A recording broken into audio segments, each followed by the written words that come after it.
Good afternoon, scholars. Happy Tuesday. Hope your morning's been treating you well.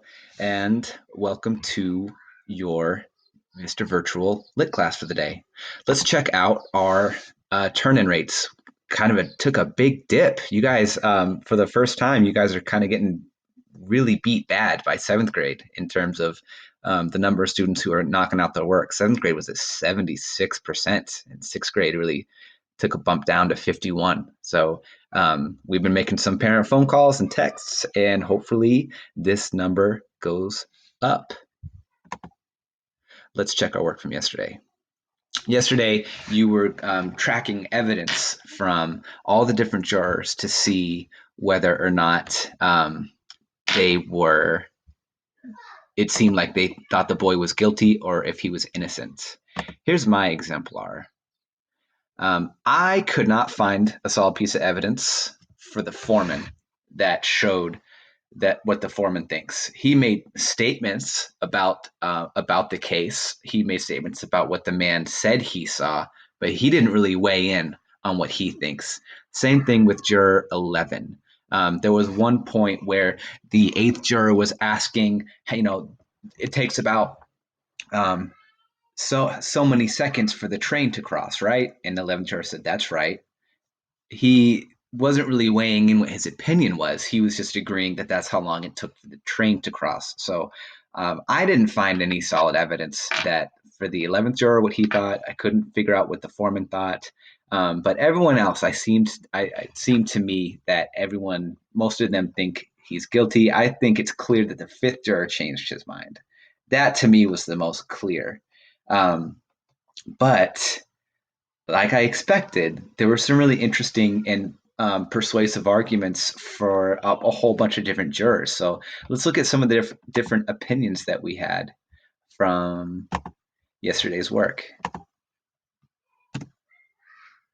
First, I want to show you Ashley Vaca's tracker. It was really, really thorough, and it was just really. This is an example of really good thinking and really careful reading. So, Ashley, great work on the tracker. But the feedback that you got on your ASAC response, we got to step it up there. But this was really good. All right, let's see some different opinions that we had. Raina, I knew that you'd agree with me. Raina, like me, she thinks that juror 5 is going to be the most likely to flip. She says that he's listening, he's agreeing with the sixth juror that the boy couldn't have heard it. So that's what I thought too. Joao argues. Oh, same thing. Joao says the fifth. So me, Reina, and Joao are on team juror number 5. Israel argued that 5, and he thinks that juror 6 is going to change his mind because he says that the sixth juror said, yeah, maybe he didn't hear it. I mean, with the L noise. So Israel threw in 2. He thinks that 5 and 6, and then Mirage thinks that our quiet European friend, juror number 11, is going to be the most likely to change his mind. Let's see what evidence he gives. He said facts may be colored by personalities of the people who present them. Oh, so he thinks that like the 11th juror is starting to question the people who are presenting the facts. So really interesting. Good work. I really like the fact that there were at least 4 students who I could have used as examples. A few weeks ago, it was like 1 or 2, and now I'm getting so much good work from a lot of different students.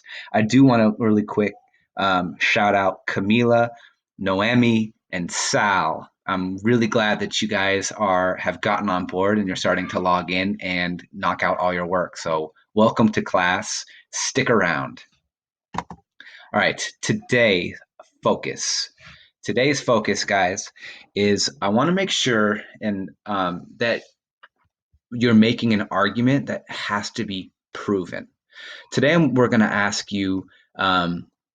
We're going to ask you what the author's message is about the idea of truth, right? And I'll get into that in a second when I walk us through the assignment. But at the top of your assignment today, there's going to be a box that says the focus of the day. right? The focus of the day, I'm going to start giving you a focus of the day that's going to be feedback to help you do better on the assignment, but it's also kind of like replacing the password of the day.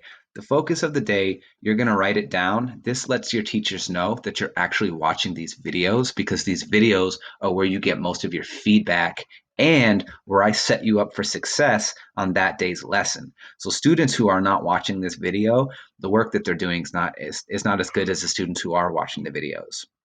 The best work is being done by students who watch the videos and go to office hours. But this is going to be our way of making sure that you actually watch the video. If your teacher logs in to grade your work and there's nothing written in the focus of the day box, or it's not the focus of the day that I gave in that day's video, your teacher's going to send it right back to you ungraded, and so that you can watch the video, write down the focus of the day, and that way your teacher knows that you're actually watching the video, because it's kind of wasting their time if you're just turning in rushed work and you didn't even take the time to get your instruction that day. Okay, so this is where you're going to write down the focus of the day every day. Today's focus of the day, again, is make an argument that must be proven. Okay? That means if your assertion, your claim, you have to prove it, right? If I say today is Tuesday, how do I prove that? I can show you a calendar. I'm done, right? That's not an argument. That's more just a statement of fact. Today, when you're asked what the author's message is, what's the author's message about truth? If I just say the author's message about truth is that people disagree, that's too easy, guys. I don't have to prove that, because all I have to do is show you a quote where someone's disagreeing with somebody. I don't have to prove that, right? But if I say the author's message is that nobody knows the truth about anything, I got to prove that. I got to show you what I mean. See, let me show you this fact that proves it. And here's why that fact proves my point. I would have to argue that, right? So make sure that whatever you think the lesson is, the roses. Let's look at the prompt. It says the third juror asks his fellow jurors, "Why don't you pay attention to the facts?" Based on the jurors, all of them, based on the jurors' interpretation of the facts of this case, what is Rose's, that's the author, what is Rose's message about truth? Okay. So whatever you think the message is, make sure it's something that you have to prove, that we argue to prove your point in your analysis. Okay. It can't just be a summary or a simple fact. You got to prove it. You got to argue it. All right. Let's look at today's lesson. Today we're dealing with facts and how different people can view the same fact. So here's what I mean. All right, so I'm going to give you a fact that is true, but we're going to write out how the different jurors are viewing that same fact. Okay, here's what I mean. One of the facts from the case is that the old man said he heard a body drop upstairs, and then he saw the boy run from the apartment, right? That's a fact of the case, that the old man said this. Now, someone that has a reasonable doubt, right? If you have a reasonable doubt about a case, you vote not guilty, right? You only vote guilty if you're positive they did it. So who has reasonable doubts? 8, juror 9, and I think juror 5. But so if I had a reasonable doubt, if I was one of those jurors, how would I look at that fact? Well, we already saw what they said. If you asked juror 8, what do you think about the old man hearing the body drop upstairs and seeing the boy run the apartment? Juror number 8 is going to say that the old man is mistaken. He couldn't have made it to the hallway in time to see the boy running away because he moves slowly due to a bad leg, right? So if you presented juror 8 or juror 9 with that fact, they'd say, no, they would doubt it, right? Now, if you ask juror number 3 or juror number 10 or juror number 7, hey, what do you think about the fact that the old man said he heard the body drop upstairs and saw the boy run to the apartment? They're going to believe it. They're going to say, the old man heard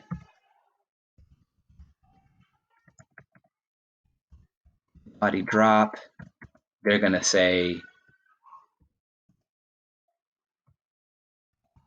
he's a reliable witness because he lived downstairs and knows the boy and his father and saw the boy with his own eyes. Right? They're gonna believe it. So I'm gonna present you with different facts from the case, and you're going to discuss that fact from two different perspectives: the perspective of someone who has a reasonable doubt, and the perspective of someone who swears he's guilty. Okay. I'm going to walk you through it just a little bit more just to make sure you're good to go. So let's pick up at our starting point for the day, which is on page 44 at Go Ahead. You can say anything you want.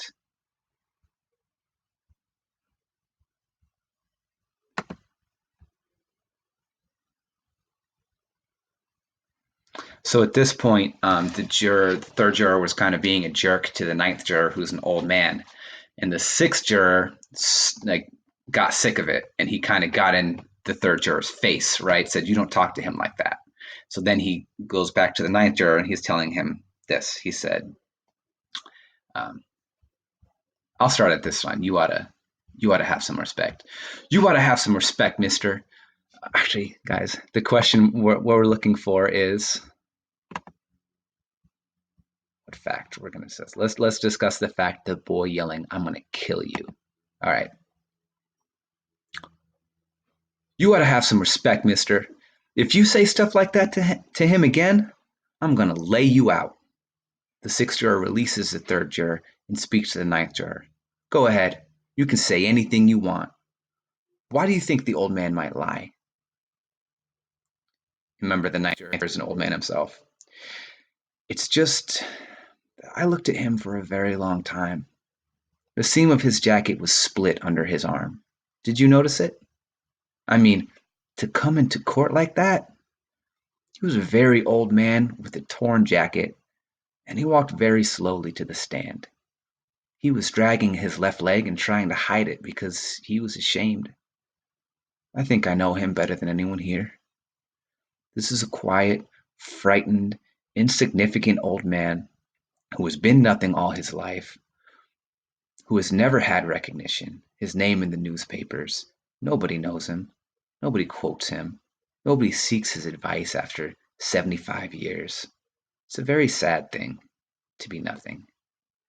A man like this needs to be recognized, to be listened to be quoted just once. This is very important. It would be so hard for him to recede into the background. Seventh juror. Now, wait a minute. Are you telling us he lied just so he could be important once? Ninth juror. No, he wouldn't really lie, but perhaps he'd make himself believe that he'd heard those words and recognized the boy's face. Tenth juror. Well, that's the most fantastic story I've ever heard. How can you make up a thing like that? What would you know about it?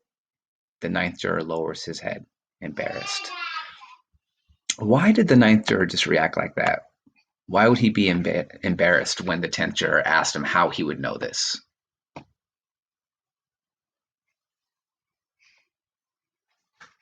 Yeah, he seems to be speaking from experience. Like he knows how the old man feels because he's felt that way himself. Maybe he's a little bit embarrassed he just kind of unknowing, he admitted that kind of just now. Fourth juror. Gentlemen, this case is based on a reasonable and logical progression of facts. Let's keep it there. 11th juror. Facts may be colored by the personalities of the people who present them. 2nd juror. Anybody want a cough drop? 10th juror. I'll take one. The 2nd juror offers the cough drops to the 10th juror. The 10th juror takes one. Thanks. 12th juror. Say what you like. I still don't see how anybody can think the boy's not guilty. 8th juror. 8th juror. There's another thing I wanted to talk about for a minute. I think we've proved that the old man couldn't have heard the boy saying, "I'm going to kill you." But supposing, 10th juror, you didn't prove it at all. What are you talking about? 8th juror. But supposing he really did hear it. This phrase, how many times how many times has each of us used it? Probably hundreds. I could kill you for that, darling. If you do that once more, Junior, I'm going to kill you. Come on, Rocky, kill him.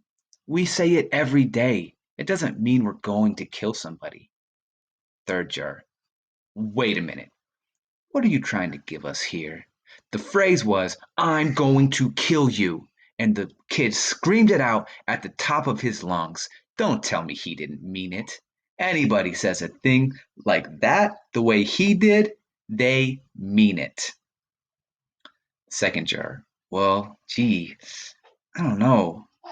I remember I was arguing with the guy I work next to at the bank a couple weeks ago. So he called me an idiot. So I yelled at him. 3rd juror. No, listen, this guy is making you believe things that aren't so. The kid said he was going to kill him, and he did kill him. Let's pause right there.